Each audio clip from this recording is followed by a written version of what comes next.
dasarnya masih ya terus ya. Jadi masuk Pak Harto ini ya, jadi tentara akhirnya karirnya meningkat bahkan sampai dipercaya menjadi presiden kedua Republik Indonesia ya. Jadi Pak Harto itu sebelumnya adalah seorang petani, anak petani dari sebuah desa di Yogyakarta ya. Ini namanya mobilitas sosial vertikal naik ya. Dari seorang penjajah koran meningkat menjadi orang pengusaha toko buku ya. Itu menjadi namanya adalah mobilitas vertikal ya. Vertikal ini begini ya, vertikal. Kalau horizontal begini ya, horizontal itu begini, vertikal begini. Berarti ya yang dialami adalah mobilitas sosial vertikal naik. Nah, nanti kebalikannya adalah mobilitas sosial vertikal turun ya. Contohnya misalnya seorang guru yang berbuat kriminalitas misalnya, kemudian dipecat dari jabatan sebagai guru ya, itu menjadi mobilitas sosial vertikal turun. Ada lagi nanti namanya adalah mobilitas sosial horizontal begini ya. Nanti kalau mobilitas sosial horizontal itu perpindahan status sosial dari satu posisi, satu kelas sosial ke kelas sosial lain, tapi masih sederajat. Misalnya seorang guru SMA dimutasi menjadi seorang guru SMK. Nah itu kan sama ya, sederajat. Nah makanya perpindahannya dia sederajat, tidak naik atau turun tapi sederajat ya, sejajar istilahnya. Nah, kemudian ada lagi misalnya contohnya adalah seorang petani tebu ya, menjadi seorang petani tembakau ya. Ini juga mobilitas sosial horizontal ya, masih sederajatnya ya. Nanti ada pertanyaan itu enggak? Coba kita lihat di halaman 84 ya, bentuk-bentuk mobilitas sosial.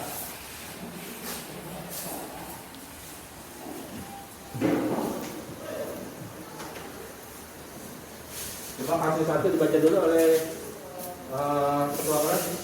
Baca satu. Bu Jamalis Medina adalah seorang guru di salah satu sekolah di Provinsi Papua. Sebagai guru IPS, Bu Jamalis Medina menjalankan tugas dengan baik. Bukan hanya mengajar saja, Bu Jamalis Medina juga melaksanakan administrasi dengan penuh tanggung jawab. Berbagai kegiatan sekolah yang menjadi tanggung jawabnya dilaksanakan dengan baik. Karena berbagai prestasinya, Bu Jamalis Medina diangkat menjadi kepala sekolah. Gerak sosial dari seorang guru menjadi kepala sekolah atau naik jabatan pada kasus Bu Jamalis Medina merupakan salah satu bentuk mobilitas sosial vertikal.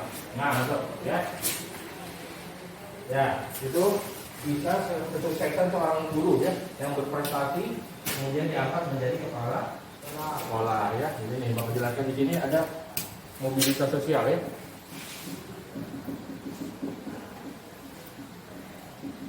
Ini ada 3 mobilitas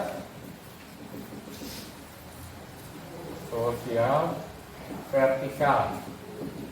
Nah, ini ada 2.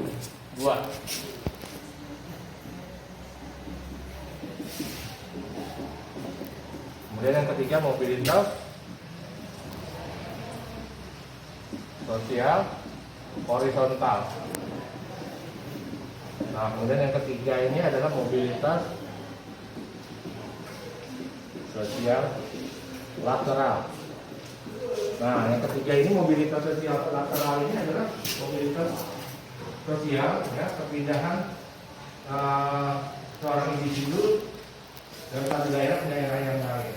Ya, tidak berubah pada kedudukan sosialnya, tapi tempat atau daerahnya yang tinggal. Contohnya adalah urbanisasi, kemudian transmigrasi dan imigrasi. Ya. Jadi, mobilitas sosial lateral ini ada 2 macamnya, yaitu permanen dan tidak permanen. Kalau permanen dia menempat di suatu pindah ke tempat lain untuk selamanya. Kalau yang non permanen dia hanya sementara waktu saja pindah ke suatu tempat. Nah, ini dibagi dua ya, permanen dan non permanen.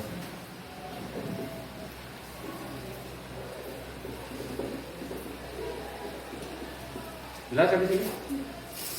Ya, jadi mobilitas sosial itu artinya pergerakan, perubahan ya dari suatu status sosial ke status sosial yang lain. Ya, gitu. Tadi contohnya kan maksud ya, seorang petani, anak petani miskin, ya, kemudian menjadi seorang pengusaha buku ya sukses di kotanya. Begitu juga dengan tadi ada seorang guru ya. Seorang guru yang berprestasi sehingga akhirnya diangkat menjadi seorang kepala sekolah. Ini contohnya ya. Vertikal naiknya ini contohnya. Nah kemudian yang tadi yang contoh turun, gimana? Seorang guru yang melakukan tindakan kriminal, kemudian dipecat sebagai guru. Ya, kemudian akhirnya menjadi turun pada sosialnya. Nah ini. Kalau horizontal, dia sederajat.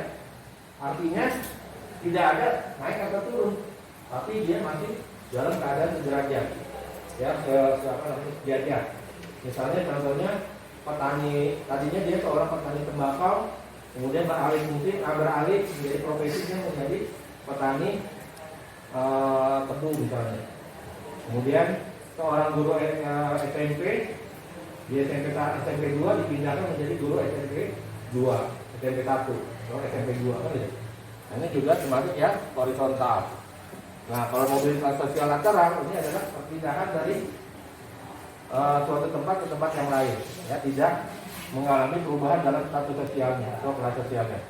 Ini ada dua, permanen dan non permanen. Kalau permanen dia pindahnya individu tersebut pindahnya dia untuk selama-lamanya di situ. Ya contohnya imigrasi. Kalau imigrasi itu perpindahan dari suatu negara ke negara lain. Ya imigran orang yang disebut. Ya kalau urbanisasi dari desa ke kota. Kalau transmigrasi dari pulau yang ada penduduknya ke pulau yang jarang penduduknya, dari Pulau Jawa ke Papua.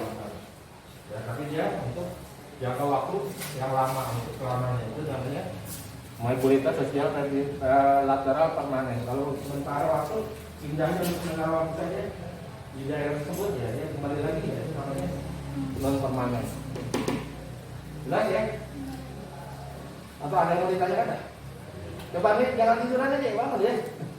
Jangan tiduran ya, harus semangat. Ada yang mau ditanyakan di sini? Ya coba kita lihat lagi tadi. Yang passage kedua belum ya? Belum dibaca ya? Coba Wailina dibaca dulu. Passage 2 halaman 84.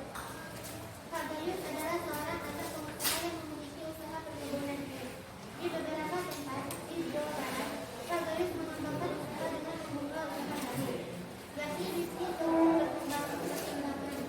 Namun usaha pertambangan Pak Gayus tidak berhasil berkembang. Bahkan usaha perkebunannya terus hingga akhirnya mengalami kebangunan. Ini Pak Gayus memulai sebagai usaha kecil, yakni menjadi agen penjual teh. Tidak saja Pak Gayus yang mengalami penurunan pada kasus ini adalah merupakan contoh mobilitas sosial yang besar. Nah ini status sosialnya mobilitas yang terjadi adalah mobilitas sosial vertikal turunnya, yang tadinya dia pengusaha besar bangkrut sehingga menjadi usaha kecil. Ya itu namanya mobilitas sosial vertikal turun. Sampai tidak ada pertanyaan? Ada ya, kalau ada yang menanyakan ya di Bapak akhiri